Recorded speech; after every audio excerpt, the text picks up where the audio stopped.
Hey everyone, welcome back to In the Alley. My name is Cody. Glad you guys are back for another video.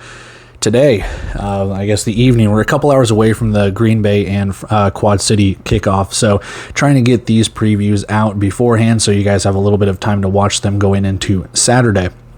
That being said, we got this one as its own separate video, and then we're going to have Arizona and Vegas as their own separate video too. Trying to keep them a little separated here, as the offspring would say.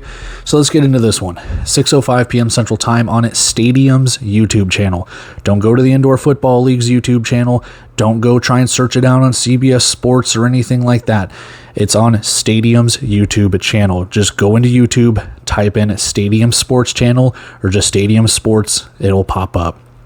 Live from the Comerica Center in Frisco, Texas, the number 3 seed Massachusetts Pirates 8-8, and then the number 2 seed Frisco Fighters 13-3 on the year. So just like Green Bay and Quad City, you've got matching records here and deep in the heart of Texas when it comes to these two teams playing. Alejandro Benefield, Jimmy Robinson, and Teo Redding are your statistical leaders offensively for the Pirates in passing, rushing, and receiving. Guy Thomas, Jaden Woodby, and Devin Hafford are your leading tacklers on the defensive side in their respective categories. Same thing for the Frisco Fighters here. TJ Edwards leading in passing and rushing, with Cole Blackman leading in receiving. Charles Williams, Royce C., and Ethan Castleberry leading tacklers in their respective categories for the Frisco side. Now, let's talk a little bit here. If you didn't see the previous preview with Green Bay and Quad City, the game might be over already, so cool, but we normally do a player to watch here, one for offense and defense. We're not going to do that. I'm going to go with the statistics from all 16 games for both sides here and kind of see some, pros and cons, strengths and weaknesses. So when we look at Massachusetts and Frisco, looking at total offense, Frisco 5th in the league. And I understand if it's kind of hard to see, but I'm going to try and speak it out here. Frisco, 5th best offense in the league. Massachusetts, 10th. When you go to the total defense, Frisco with the 7th best defense, so about middle of the pack. Massachusetts with the 2nd best total defense when it comes to yards allowed. So this is going to be kind of a strength versus strength kind of thing here. A very good defense in Massachusetts, pretty good offense in Frisco, middle of the pack defense versus middle of the pack offense. So it could be a very close game here. Taking a look at the rushing side, rushing offense for Massachusetts 8th, and then Frisco is the number 1 rushing offense in the league. Rushing defense 1 and 2. Massachusetts is number 1 in the league. Frisco is number 2. So you've got the number 1 offense in rushing versus the number 1 rushing defense. This is going to be a key factor here, is how well can Frisco run the ball on this defense. We'll see. Going to the passing side, passing offense. Frisco doesn't like to pass the ball. They will if they have to, and they will take deep shots at you. They will throw it 45 yards and throw a bomb if they have to, but they're 15th in the league. 11th for Massachusetts. So Massachusetts offense, little left to be desired, a little average to below average when you look at 8th and 11th rushing and passing respectively. But the defense is where Massachusetts gets you there. The 4th best defense in terms of yards allowed, while Frisco is 14th. So again, a little bit of a strength versus strength, 11th versus 14th. We need to see if Massachusetts can get a passing game going on how bad Frisco's defense has kind of been in terms of yards allowed. Same thing when it comes to rushing. You've got 2 really good rushing defenses. Jimmy Robinson, almost 1,000 yards rushing on the season. If you can get him going, we could see something where Massachusetts can keep this game close, possibly pull an upset. 3rd down conversions. Frisco, number 1 in the league, almost 55%. Not too far off in 6th is Massachusetts at 46%, almost 47%. 4th down conversions, both these teams not too good at it. 8th and 10th for Massachusetts and Frisco respectively. Red zone, both teams pretty good. 86, almost 87% for Frisco, almost 86% for Massachusetts. They both convert when they get down to the goal line. Penalties, Massachusetts is the most penalized team in the league. 139 penalties, over 1,100 yards of penalty yards. On the flip side, Frisco not penalized that much. 4th best in the league when it comes to, not being penalized. Massachusetts, the most penalized team when it comes to yardage and penalties, if I'm not mistaken. These two teams have only met once this season. It was a 52-48 victory for Frisco at Frisco, and I believe that was Margaritaville night, if I'm not mistaken, so they have their alternate jerseys here. So with that, they've only met once. Kind of see where this is, a good litmus test for both these teams. They haven't seen each other too much like Green Bay and Quad City, or when we preview San Diego and Bay Area, where those teams will be playing for the 5th time this season. So this is fun. You didn't get to see this that much in the season. It's a nice little refresher of, well, it's good and bad. You want to play teams home and away and kind of get a good litmus test. But yeah, we'll see what happens in this one. Frisco favored by almost 10 points. Money line very favorable, -410. You're not going to get a lot in return if you bet that, unless you bet a lot of money. And an over under of 93.5 for the total combined points here. So with that being said, let's go take a look at the injury report, rosters, bet prediction, and all the rest of the preview. All right, injury report, starting with the away side. Mamadou Mbaye has been there all season. He stays there, will not play.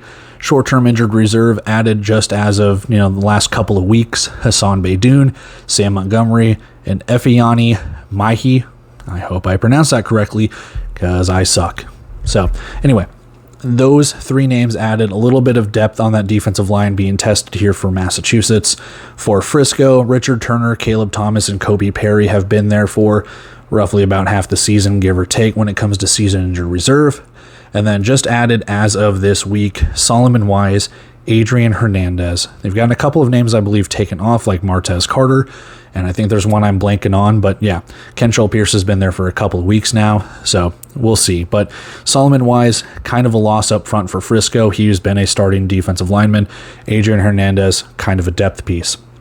Same thing with Massachusetts. Montgomery, and I believe it's Maihi. They've cycled in and out of the defensive line for that. So yeah, that's what we have in terms of injury report. Does it really affect the starters? Not necessarily. Let's go take a look at those rosters and what we can piece together in terms of kind of a starting lineup. All right, starting lineup. Well, 25-man rosters, piecing together a starting lineup. Taking a look at the away side.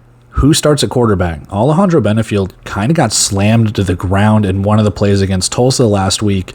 I don't know if that's what injured him, but Jordan Jones just laid him down in the end like a suplex or something. Degenhart ended up playing most of the game after that. Alejandro Benefield might have had a drive or two after that, but yeah, Degenhart kind of took over. We'll see if that's just kind of a precautionary thing, if Benefield is just using that to be fully healthy when it comes to the playoffs here. Jimmy Robinson, your presumed running back, and then take your pick for wide receiver. You have a full stable when it comes to the Pirates of Carrington, Redding, Owens, and Zico, who they kind of started the entire season with. Dante Demas is a good addition as well. Offensive line for the Pirates, kind of the same here. Jeremy Cooper, Navon Donaldson, and then we'll see if Guidon, or I believe that's how it's pronounced, Guidon, or Jari Branch starts on the other side of the offensive line. Defensive line, you'll probably have Julius Turner, Guy Thomas, and then maybe Reggie Howard or Israel Antwine as your third starter. Jablonski Green might suit up. He might be a depth piece. We'll see. Lamont Bishop got released, so Jaden Woodby is your linebacker here unless they go with someone else. My bet's on him playing linebacker. Secondary for Massachusetts, Devin Hafford, Cyrus Fagan, Matt Elam, CJ Holmes, Paris Ford, kind of take your pick. They did sign CJ Coldon, former player from Oklahoma. He's been signed previously, or he was on the website previously. I don't know if that was a screw up or not, because I remember talking about him not really having any insight to what was going on, but he's been officially signed via the website and all of that stuff. So he is on the roster. For the Fighters, nothing really has changed too much. They've added some. When it comes to the skill positions, Martez Carter in, Justin Rankin out. Rankin is back into the CFL. Martez Carter coming off just in time, so we'll see if he gets the full start or if they go with Jimmy Smith. They've signed Amon McNeil as a wide receiver. They've gotten rid of Eli Mack and Jataris Turpin, who kind of came in as a safety signing, I guess, to help out with the wide receiving core. I know Trip Harrington has been wide receiver there as well. So Tiers, McClurge, Blackman, Harrington, McNeil, whoever, take your pick your poison. You've got a really good receiving core when they want to throw it. Offensive line, Love, Johnson, and Hunt will probably be your starters. Zach Branner signed as kind of a depth piece. We'll see if he gets in. We'll see if he starts. We're not sure. Defensive line, Charles Williams, Jacarius Smith, Isaiah Coe, Desmond Rayford. Guys have been around for a little bit. They have signed a C.S. Carpenter, so not really knowing too much of his background. We'll see if he gets into the game or if he starts or anything like that. I know Smith and Rayford have kind of cycled through starts. Coe has gotten in there a little bit as well. C has been your linebacker, I believe, all season, so nothing changes there. And then Crawford, McConnell, Ford, Pearson, Castleberry. It's kind of been McConnell, Ford, Pearson, and Castleberry as your 4 starters, and Crawford has kind of been that depth piece. So we'll see how they kind of cycle things there as well. Nell and Crawford are your kickers. So with all that being said, there's your presumptive starters, at least in my opinion, and kind of just taking a look at those rosters. Let's go take a look at our bets and our predictions. We'll get out of here. All right, best bet, over 93.5. Both these teams can score. What worries me is this is kind of a big number, and these two teams do like to run the ball a little bit. Jimmy Robinson knowing for getting it going, and Jimmy Smith, Martez Carter, TJ Edwards knowing for running the ball as well. So this game could be over quickly in terms of time. But yeah, I've got an over here. I think they can both score kind of quickly. When you take a look at Frisco's schedule and how many points they've put up lately, 59, 81, 58, 55.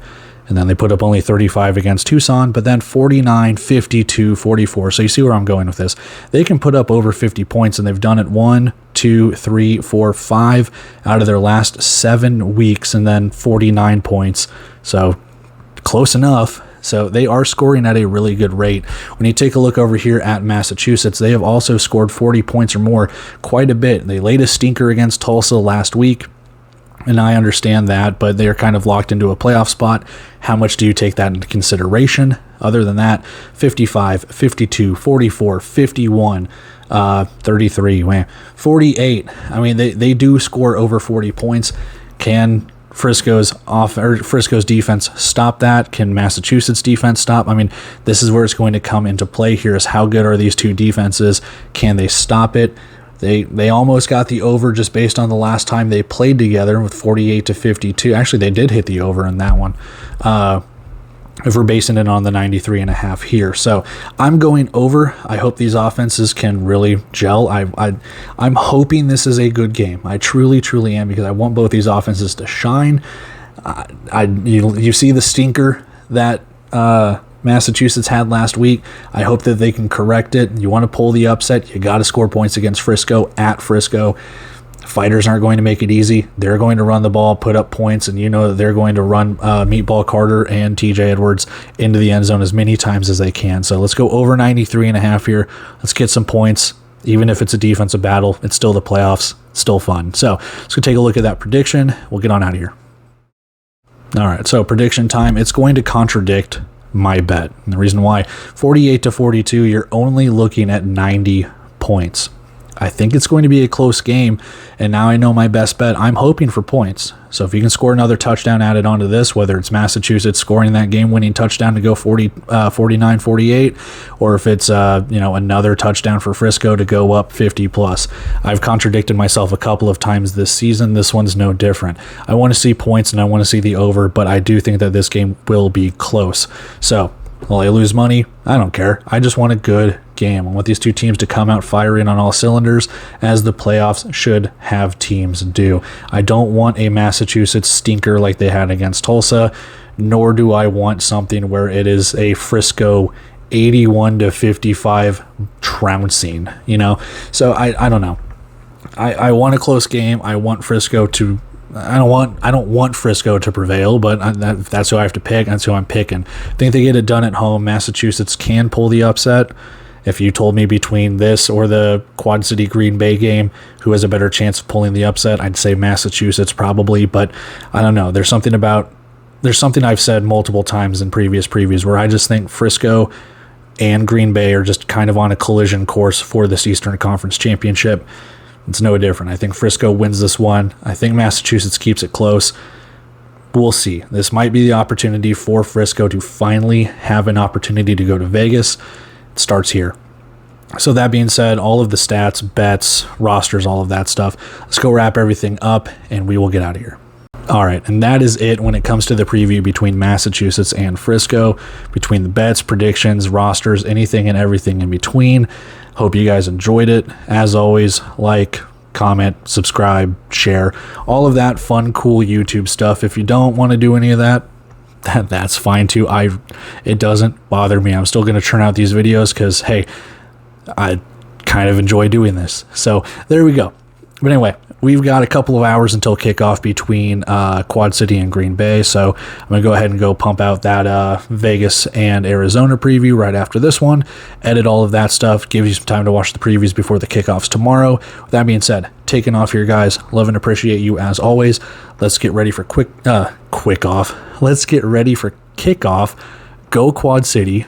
Go Steamwheelers. Let's pull an upset and see what we can do there. Until then, in this game, we'll see. We'll see what happens tomorrow night. But until then, guys, see you.